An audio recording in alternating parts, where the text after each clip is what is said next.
Bismillahirrahmanirrahim. Assalamualaikum warahmatullahi wabarakatuh. Selamat pagi anak-anakku semua. Selamat datang di kelas 6 semester 1. Jumpa lagi dengan Bu Penny Lestari.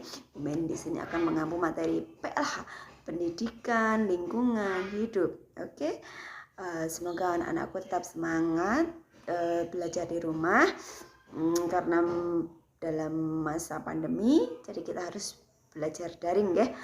Oke, di semester 1 di sini ada 3 bab ya pada mata pelajaran WLH. Yang pertama ada mengenal keanekaragaman ekosistem budidaya. Yang kedua ada mengenal keanekaragaman flora dan fauna. Yang ketiga ada mengetahui tentang kualitas air dan sumber air bersih, pencemarannya serta dampaknya bagi kehidupan sehari-hari. Oke, di sini Bu Penny akan membahas tentang bab 1 KD 1.1 yaitu mengenal berbagai macam ekosistem budidaya. Oke, selamat menyimak. Siapkan alat tulisnya, apabila ada hal yang penting boleh dicatat ya. Selamat menyimak. Tujuan pembelajaran hari ini adalah siswa dapat mendefinisikan tentang ekosistem dan memberikan contoh dari masing-masing ekosistem. Baiklah, sebelum pelajaran dimulai, mari kita berdoa terlebih dahulu. Bismillahirrahmanirrahim. Raditu billahi rabba wa bil islami dina wa bi Muhammadin nabiyya wa rasula. Rabbi zidni ilma warzuqni fahma. Amin ya rabbal alamin. Semoga dalam proses pembelajaran ini semuanya dimudahkan ya dan mendapatkan ilmu yang bermanfaat. Amin. Nah, kalian tahu nggak apa itu ekosistem? Oke, kita bahas sama-sama ya. Ekosistem adalah suatu sistem ekologi yang terbentuk oleh sistem timbal balik yang tidak terpisahkan antara makhluk hidup dan lingkungan yang ada di sekitar kita. Ekosistem dapat tercipta apabila terpenuhi 2 komponen. Oke, apa saja komponennya? Yaitu komponen biotik dan komponen abiotik. Ayo, apa itu komponen biotik dan abiotik? Oke, komponen biotik adalah komponen lingkungan yang terdiri dari makhluk hidup ya. Sedangkan abiotik yakni komponen yang berupa makhluk mati atau benda mati ya. Ekosistem itu sendiri dibagi menjadi 3 anak-anak ya. Ayo, ada yang tahu apa? Oke, yang pertama ada ekosistem darat. Yang kedua ada ekosistem air. Yang ketiga ada ekosistem buatan. Di sini Bu Penny akan menjelaskan beserta contohnya satu persatu, oke? Oke, yang pertama adalah ekosistem darat. Ekosistem darat adalah keanekaragaman suatu komunitas dan lingkungannya yang berfungsi sebagai suatu satuan ekologi. Ya, biasanya ekosistem ini dipengaruhi oleh suhu dan curah hujan.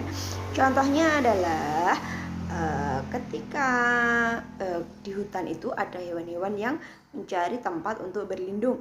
Mereka akan memanfaatkan unsur abiotik seperti pohon, kayu, dan kayu untuk berlindung. Nah, itu adalah contoh hubungan timbal balik. Lalu, apa timbal balik untuk lingkungan? Ketika hewan tersebut makan, lalu akan mengeluarkan kotoran. Kemudian, kotoran tersebut akan menjadi nutrisi untuk tumbuhan. Nah, itu adalah contoh timbal balik lingkungan dengan makhluk hidup yang ada di sekitarnya. Yang kedua adalah ekosistem perairan. Ekosistem perairan adalah keanekaragaman lingkungan yang didomisili oleh perairan ya. Ekosistem ini dipengaruhi oleh adanya matahari yang masuk ke dalam air ya. Contohnya di sini adalah di kolam atau di laut. Nah, di kolam ikan contohnya berbagai macam ekosistem kolam, ada berbagai macam abiotiknya, ada air tawar. Setelah itu air tawar tersebut akan ditinggali makhluk hidup seperti ikan, jentik nyamuk ya.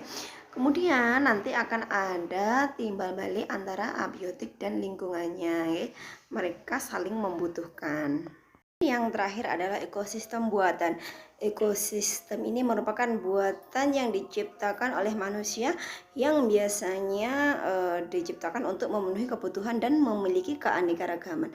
Di sini contohnya adalah ekosistem yang dibuat oleh manusia itu sendiri.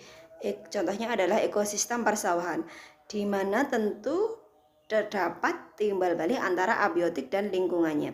Contohnya di sawah ada ekosistem ikan-ikan kecil, kemudian ikan-ikan kecil itu akan memakan sisa padi tersebut. Nah, ini adalah contoh ekosistem buatan. Jadi ada timbal balik antara abiotik dan lingkungannya. Oke, selesailah pembelajaran hari ini. Apa yo yang kita pelajari hari ini? Yang pertama ada pengertian ekosistem.